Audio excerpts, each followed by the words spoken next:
নমস্কাৰ আপোনালোক সকলোকে পুনৰবাৰ স্বাগতম ননস্মাই মজিদ বন্ধুসকল পলকতে চামক আজি 9টা গুৰুত্বপূৰ্ণ খবৰ।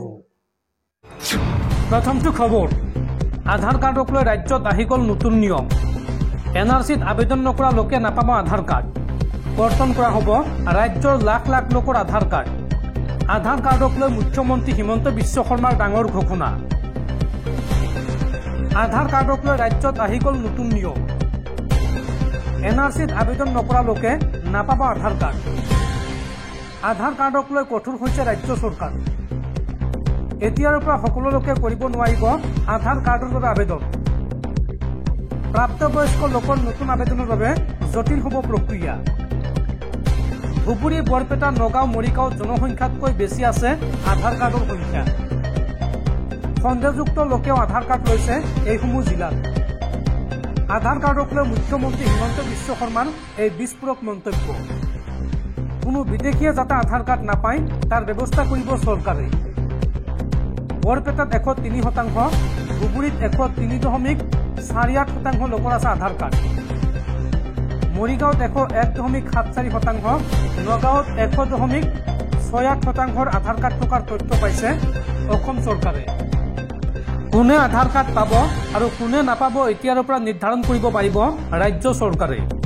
সংবাদমেল পাতি এই ডাঙৰ ঘোষণা ৰাজ্যৰ মুখ্যমন্ত্ৰী হিমন্ত বিশ্ব শৰ্মাৰ। পৰৱৰ্তী খবৰ, স্মাৰ্ট মিটাৰ বন্ধ কৰাৰ দাবীত পুনৰ কঁপি উঠিল ৰাজ্যৰ ৰাজপথ। 7টাকৈ জাতীয় সংগঠনৰ শ শ প্ৰতিবাদকাৰীৰ প্ৰতিবাদ। তেওঁলোকৰ দাবী খুলি নিয়ক স্মাৰ্ট মিটাৰ, অন্যথা খুলি পেলোৱাৰ হুংকাৰ প্ৰতিবাদকাৰীৰ। স্মাৰ্ট মিটাৰ বন্ধ কৰাৰ দাবীত পুনৰ কঁপি উঠিল ৰাজ্যৰ ৰাজপথ। এইবাৰ 7টাকৈ জাতীয় সংগঠনে সাব্যস্ত কৰিলে প্ৰতিবাদী কাৰ্যসূচী। স্মাৰ্ট মিটাৰ নোখোলা পৰ্যন্ত ক্ষান্ত নোহোৱাৰ হুংকাৰ এই প্ৰতিবাদী লোকসকলৰ। মাইক লৈ শ শ লোকে সাব্যস্ত কৰিলে প্ৰতিবাদ। মৰাণৰ বামুণবুৰীৰ ৰাজপথত তীব্ৰ প্ৰতিবাদী কাৰ্যসূচী। স্মাৰ্ট মিটাৰে গাঁৱৰ সাধাৰণ লোকক খুলি খুলি খাইছে আৰু স্মাৰ্ট মিটাৰে দৰিদ্ৰ জনতাক শোষণ কৰাৰ দাবী প্ৰতিবাদকাৰীৰ। পৰৱৰ্তী খবৰ, অবৈধ বাংলাদেশীৰ এইবাৰ নিস্তাৰ নাই। ৰাজ্যত আহি গ'ল কঠোৰ নিয়ম। অসমৰ পৰা এইবাৰ অবৈধ অনুপ্ৰৱেশকাৰী আঁতৰিবই লাগিব। এই সন্দৰ্ভত মুখ্যমন্ত্ৰী হিমন্ত বিশ্ব শৰ্মাই জাৰি কৰিলে 11টাকৈ কঠোৰ নিৰ্দেশনা। অবৈধ বাংলাদেশীৰ এইবাৰ নিস্তাৰ নাই। এই সন্দৰ্ভত ৰাজ্যত আহি গ'ল কঠোৰ নিয়ম। অবৈধ বাংলাদেশীৰ বিৰুদ্ধে চৰকাৰে ল'ব বৃহৎ পদক্ষেপ। অসমৰ পৰা অবৈধ অনুপ্ৰৱেশকাৰী আঁতৰিবই লাগিব। ভাৰত বাংলাদেশ সীমান্তত বৃদ্ধি কৰা হ'ব পেট্ৰলিং।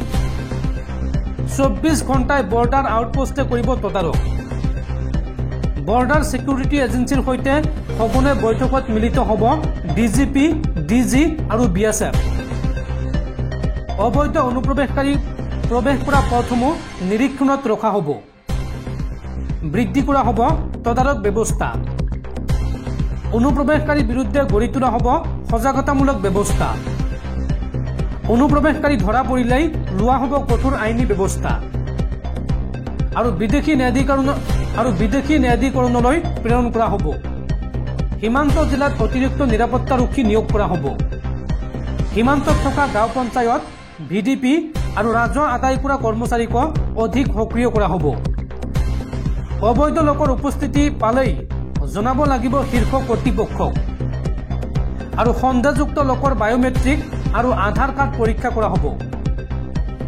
অসম পুলিচ সীমান্ত বাহিনীৰ সকলোলৈ এই নিৰ্দেশনা জাৰি কৰিছে ৰাজ্যৰ গৃহ বিভাগে।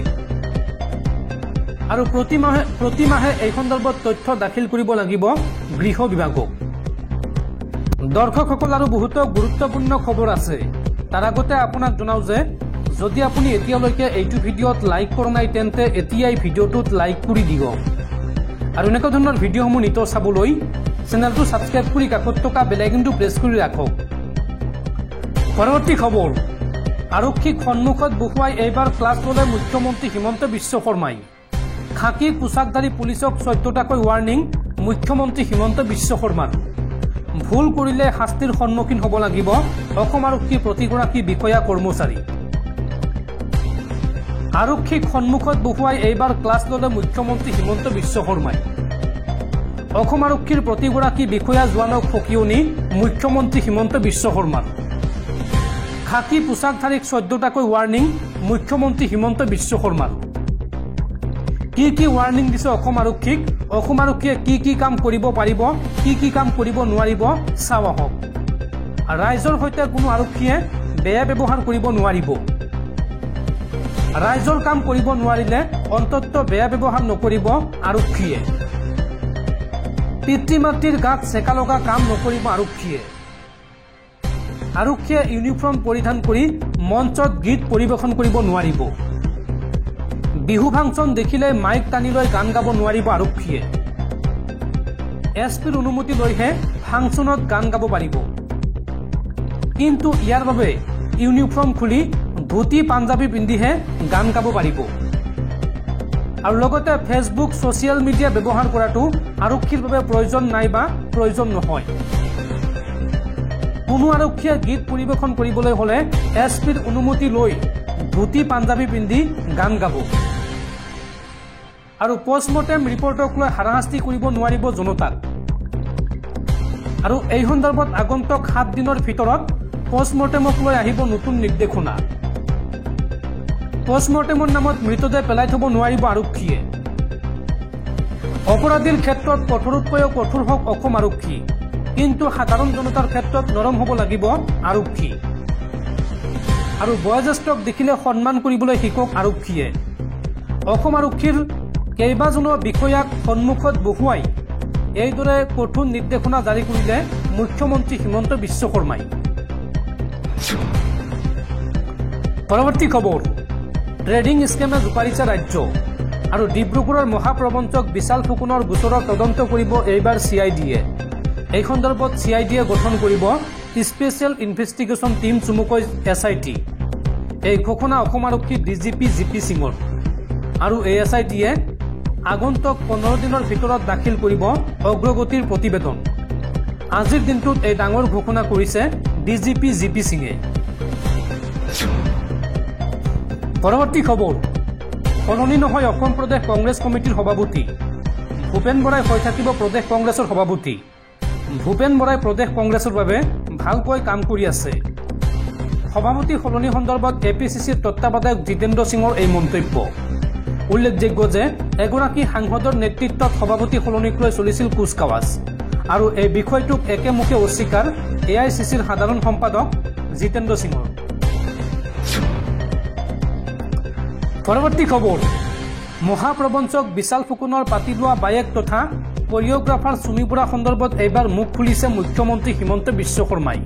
হিমন্ত বিশ্ব শৰ্মাই এই সন্দৰ্ভত মন্তব্য কৰি কয় যে চুমি বৰাৰ হাতত কেইটামান টকা আছে, কেইটামান টকা লৈ তেওঁ পলায়ন কৰিছে বা আত্মগোপন কৰি আছে। আৰু বেছি সময় চুমি পলাই থাকিব নোৱাৰে। সেই টকাখিনি শেষ হ'লেই আৰক্ষীৰ ওচৰত আহি আত্মসমৰ্পণ কৰিবলৈ বাধ্য হ'ব।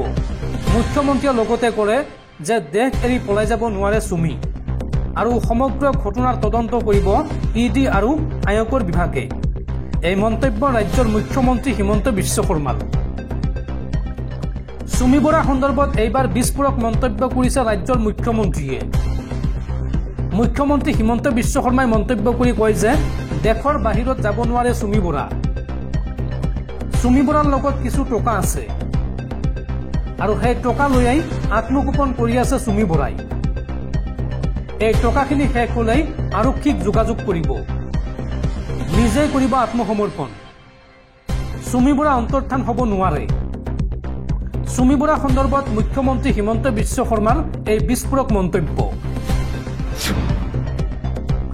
পৰৱৰ্তী খবৰ, ৰাজ্য কঁপাই যোৱা ট্ৰেডিং কেলেংকাৰীক লৈ অসম আৰক্ষীৰ কঠোৰ পদক্ষেপ।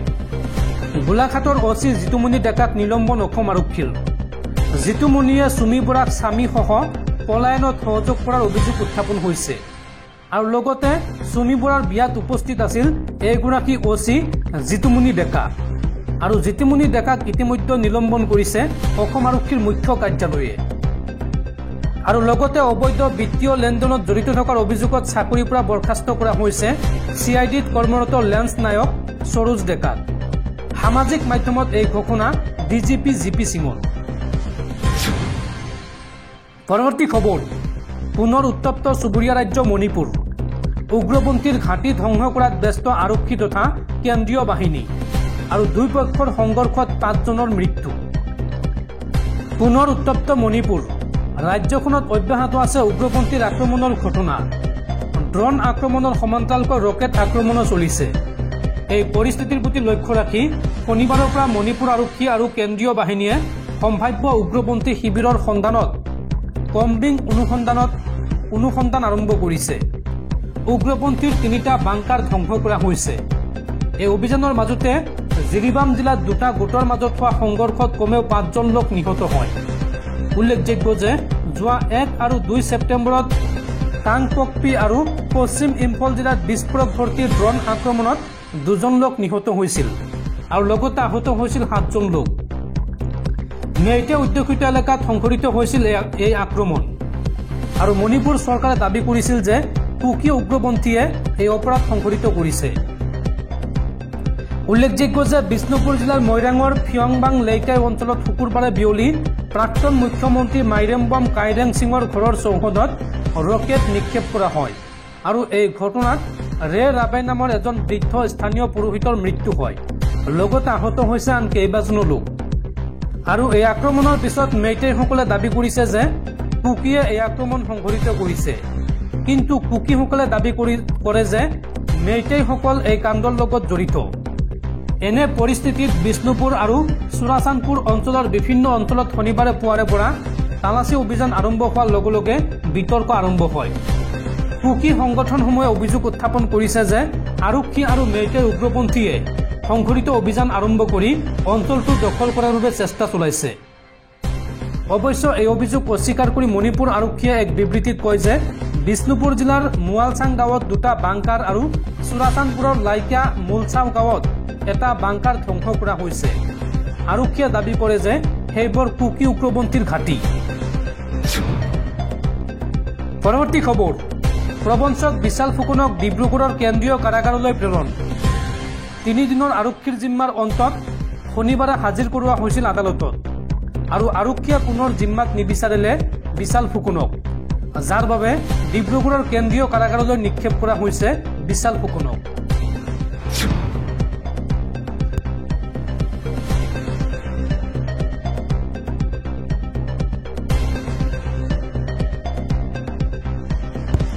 এই দাবী জ্যেষ্ঠ কংগ্ৰেছী নেতা তথা সাংসদ গৌৰৱ গগৈ